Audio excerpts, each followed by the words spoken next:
Morning. Good to see you. Thank you for having me. If I could just take a second, I think it was Steve Jobs, or I know it was Steve Jobs that said, it's easy to connect the dots looking backwards. And for me in this moment, I kind of want to kick my shoes off. This is a holy moment for me because as I look backwards, it's the power of who that got me here. See, it was about 6 or 7 years ago that I showed up to a conference like this. Never been here before, never experienced anything like that. I was in the real estate business. Well, yeah, I was in the business. I wasn't doing business. I was starving to be a success. I had no idea what it meant to be or what it looked like to be successful, but I was definitely working with some successful people, but it just wasn't working for me. And so I came with my grandparents, Ann and Denny Bishop, Star Power Stars, you may know them. They invited me to a conference like this, and they said, we think you need to come see what people are doing in the business, people that are making things happen. We think this can help you. I said, hey, free trip. I've got no deals going, free hotel, free meals. I'm in.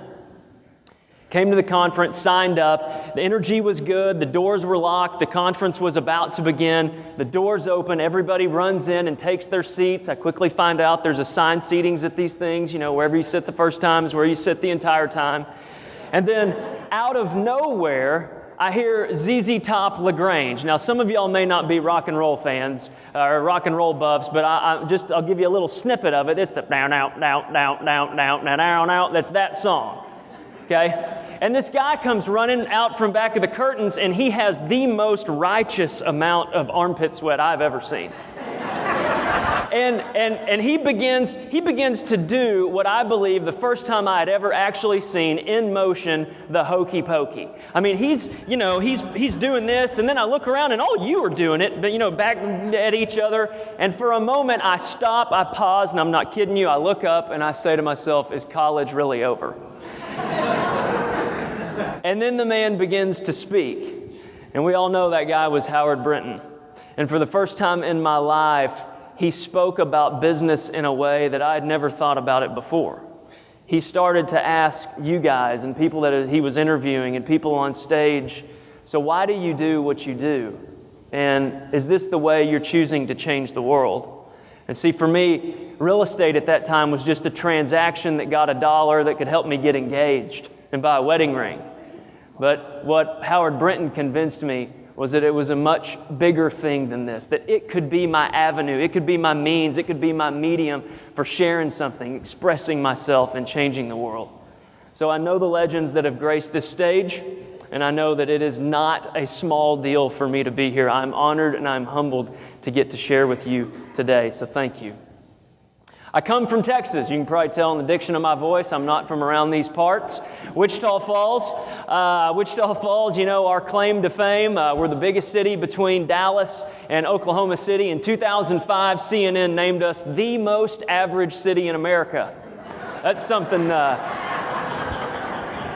hang your hat on. So, if this speech or this message is average, you got what you're paid for. I've also started a little thing in Waco, Texas, a little team that I'm running there. But I wanted you guys to know that what we're about to go into, what we're about to venture into and talk on today is not theory. This is real life, everyday stuff. I currently have 130 listings without a listing specialist. My phone has been buzzing all morning. I'm not telling you that's the right way to do it, but I'm in the business every day. Your frustrations are my frustrations. Your dreams and aspirations are my dreams and aspirations. I get what you do. So this isn't theory. This is real deal stuff that I'm learning in the way I'm looking to see the world. Couldn't go out without saying something about these guys. It's my wonderful wife Bryn, little girl Story, and Sterling we had January of this year. They are the reason why I do what I do. But I come to you today bearing good news. Matter of fact, I come to you today bearing what I believe is the most freeing news that you, the entrepreneur, the business owner, the real estate agent, the husband, the wife, the dad, the mom, the best news you may hear. You see, I've found that people that have mentored me and people that have success on exponential levels are not people that have been mastered by many things or have mastered many things. Rather, what I've found is they are people that have been mastered by and have mastered very few things that are very, very great. You don't have to have a high IQ. You don't have to have certain status. You don't have to come from money. You don't have to have good looks. You don't have to have degrees. You don't have to have all these different certifications. You just have to know a few basic and simple and what I believe are obvious things, and quite honestly have your days and your life and your business ruined by them in a good way. Which is why the good news that I bring here from Texas and got on a plane to come and share with you is that no matter where you rank in your marketplace today, tomorrow, should you choose, you can be the market leading agent. And in my opinion, that is very, very good news. But if that's the good news, that's all I need to come up here and share with you. We can leave now. Then I've got a big question. If that is true, then where do we go from here? And when I say that, I mean, where do we go when we get home Wednesday, Thursday, Friday, whatever, whenever you get to your office that day, where do you go from what you've got here? Where should your feet be walking in today's economy? How should your hands be working in this marketplace? What should your ears be listening for? What should your eyes be watching for? How should your mouth be communicating in the marketplace today? Because like it or not, we come to these conferences and man, we get juiced up on all this stuff on this slide. I mean, it's, who's poking what and poking who and tweeting this and all this and Googling that. And you got to have a WordPress site. And you got to have an iPad and it has to do this. And what are you doing on LinkedIn? And where are you tweeting? Are you Yelping? And who's doing? I mean, it's crazy. I mean, does it just feel so heavy to me? Does this slide not feel noisy to anybody? And by all means, let me tell you, I'm there. I do this stuff. A lot of it's automated. But for just a second, this morning I want us to pause the trend conversation and talk about some truth. Because you see, I believe that we can build a business around principles and around truth. What was true 30 years ago, what's true today, what will be true 30 years from today. People often ask the question, what's the world going to be like? How's it going to be different 10 years from today? This morning, I want us to ask ourselves, what's going to be the same 10 years from today? Trends are sexy. They could be gone tomorrow. Truth, though. I want us to pursue the truth in the trend. And so we say, where do we go from here? I've come up with what I call 10 truths for making music in a noisy world. Beginning with what I call truth number 1. Faster than expected is greater than on time. Faster than expected is greater than on time. So what do I mean by that? Has anybody in here ever done business with Zappos? Maybe, yes or no? It will blow your mind, your experience with them, because they've done a little something. Tony Hsieh, a venture capitalist out of California, if you want to read a book called Delivering Happiness, it's one of the best books that's out there. Tony Hsieh decided to start this online shoe company, and they've turned into much more than that now, but he wanted them to be powered by service. And at some point in their company, they came across a crossroad and they said, what if we guaranteed our shoes to show up on someone's doorstep in 3 days, but we really overnighted them? And the first time I did it, it was crazy. It was like, I ordered a pair of golf shoes, said it'll get to you in 3 days, and the next morning at 9 a.m. they showed up, and I was like, I think I'll buy another pair of shoes. And it was crazy. It was faster than expected. And so I started thinking, okay, speed. As agents, as brokers, we all know that speed is the name of the game online, is it not? So I was having some pushback from some agents in my office once, the leads are bad, they're not talking to me, all that stuff they say. And I was like, you know what? Here's the deal. I've got a lot of listings. I'm not working with many buyers, but I'm taking every buyer lead that comes in over the weekend. And you know what? I'm not gonna call them, but I am gonna text. I'm gonna text them within 60 seconds of them hitting my website. And what I'm about to show you can come look on my phone. I didn't Photoshop any of this. This is what happened. If you have a team with buyer's agents, take a picture of some of these slides. It will blow your mind. First text. The online lead hits, and I simply say this, Manuela, thank you for using thefallshomefinder.com. Can we set up any homes for you to preview this weekend? Ashton. Pretty simple. Sure. But if you want to call me first, I can let you know my priorities. Thanks, Manuela. Simple enough. Called Manuela, found out her priorities, got her connected with one of my agents. We closed this lead in 30 days. I'm not kidding. This was lead number 1. Next one comes in. Amber, thank you for using thefallshomefinder.com. Can we set up any homes for you to preview this weekend? Ashton, I'm looking at buying my first house and not sure really where to begin. Really? Everyone out there is just going, he's a liar. No way, that's Photoshop. I'm telling you, this is on my phone. You can come look at it. We can help you. Have you met with a lender yet? That's the first step. No, I'm off Monday, so I was planning on going to see a bank and see what I could do. I have good credit. We get her in with a lender. We get her closed in 30 to 45 days. This is lead number 2. Take on the next one.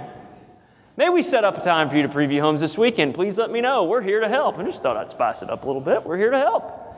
Can you email me a listing of the houses you have from 80 to 130,000? Now, right now, some of y'all out there are like, that boy sells trailer homes. And listen, don't make fun of an $80,000 sale. I sold 100 of them last year. It pays the bills. Will do. I'm going to have one of my agents get these to you. Do you want to look this weekend? I may be able to on Sunday. I'm like, this is blowing my mind. But then I stepped back and I was like, it's faster than on time. We're showing up. The minute that lead hits, all of a sudden, ping. They put in their info, ping. Hey, may I help you? Think about that. Real-time speed. Next one. Todd, thank you for using the WacoHomefinder.com. Can we set up any homes for you to preview this weekend? Ashton, no, sir. Thank you. Not right now, but thanks for asking. Not a problem. Our site, you want to keep getting emails? Yes. Dialogue. Building relationship. If you want to talk about truth, you want to talk about the trend being the website or however you're getting the leads, the truth is people want to be communicated with very efficiently, very effectively, very quickly on their time. So we're doing that. Truth number 2, building your brand is greater than choosing to be a commodity. Building your brand is greater than choosing to be a commodity. Let me explain. How many members of the National Association of Realtors are in this room right now? Raise your hand. A whole lot of you. 1.2 million, a million, 900,000, none of us really know the stat. In a sea of, let's say, approximately 1 million realtors, there's only one homeboy. Now, you may find this to be funny and a little bit quirky, dorky, and yes, it is. But I'm telling you, this has caught on like wildfire in my marketplace. I put it on a t-shirt. I defined homeboy on the back of the shirt. What is a homeboy? A homeboy is one who helps facilitate the buying and selling of homes. Who knew? Ashton is my homeboy.com. People love this. So now, when I am on Facebook or seeing things and people talk about real estate agents and things like that, they're starting to say things like, you got to talk to my homeboy. Ashton is my homeboy. And all this. They're not saying realtor. In a sea of 1 million people, that quite honestly, we can get thrown in as a commodity sometimes, which isn't a good thing when you're a service. How are you differentiating yourself in the marketplace? Because I'm here to tell you that, Seth Godin gave the best illustration of this in his book, Purple Cow. He said, you've got brown cow, brown cow, brown cow, brown cow, purple cow, stop the car, we're going to go look at that. You would pull over and look at a purple cow. Now, what about when you throw a homeboy in the mix of realtors? I had to trademark homeboy. It kind of got out of hand. Someone up north was trying to use it. I said, easy, cowboy.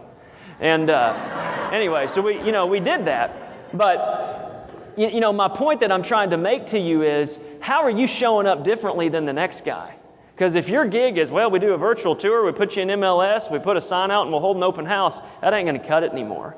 People want something different. People want a modern feel. They want to feel like something new is going on. I'm not telling you the homeboy is the best thing out there, but I am telling you that I've separated myself from the pack, and 150 of these shirts on Thursday went out on people, and they were eating up with it. You've got to find out what you're going to do and how you're going to build that brand in your marketplace. One of the best books that I've read, this is in my top 10 library, and thank you, Alex Sharfin, for teaching me the importance of reading, because he got me going on reading with books. Start with Why, Simon Sinek. In this book, he basically says, and write this down, people don't do business with you because of what you do. They do business with you because of why you do it. Say that again. People don't do business with you because of what you do. They do business with you because of why you do it. Example, Dell Computers. Having some interesting times right now. Dell Computers kind of markets themselves like this. Want a fast computer, want a computer that works, want a computer with Windows on it, call Dell Computers. Apple, on the other hand, shows up and says, we believe in challenging the status quo. We believe in doing things differently. We believe in thinking differently. Want to buy a computer? Big difference. People don't do business with you because of what you do. They do business with you because of why you do it. And Alex just shared that on this stage. I think if we could wrap our hands around the why of what we do and really make it the bread and butter of how we show ourselves in the marketplace, I'll tell you this, in Wichita Falls, when I got into business, all of our marketing was this: a reputation for results, and everything we touch turns to sold. That's on every billboard, every postcard, every television ad, every TV show, radio ad. Everything we touch turns to sold, and we have a reputation for results. 2010, we took a step back, and all of our television marketing said who we are. We believe in service. We believe in imagination. We believe in relationship focus. We believe that you get what you give. Want to buy a home? In less than 12 months, our market share went from about 9% to 20% in the marketplace. 1 out of every 5 transactions our little team of 6 was handling in Wichita Falls, Texas. And I'm convinced it's because we quit talking about our results. And people came on board because they wanted to do business with things that they believed with. And that was us. People don't do business with you because of what you do. They do business with you because of why you do it. Truth number 3, turning pro is greater than being an amateur. Turning pro is greater than being an amateur. You want to read a book on this? Stephen Pressfield. Matter of fact, it's called Turning Pro. Unbelievable. We can tell who's pro, can we not? In your office, you can tell who shows up. Something changes when we turn pro. It changes how we eat, how we dress, what time we get up, how we live our lives, how we communicate. I remember the day I turned pro. It's in February of 2006. And it finally clicked with me that if I was going to have success in this thing, it was going to be on these shoulders. And I walked into the office that day and I held my head differently. I shook hands differently. I had focus. I actually had time-slotted things that I was doing during the day. Do you think Tiger Woods or Michael Phelps or Roger Federer gets out of bed each day and says, I wonder what I'm going to do today? None of them do. And they've turned pro. And well, what do you know? They're winning Wimbledon and winning different golf tournaments and winning gold medals. I'm convinced that when we turn pro, the world changes and everybody knows it. It's quite easy to blend in as an amateur. But when you turn pro, the whole game changes. This may be my favorite truth.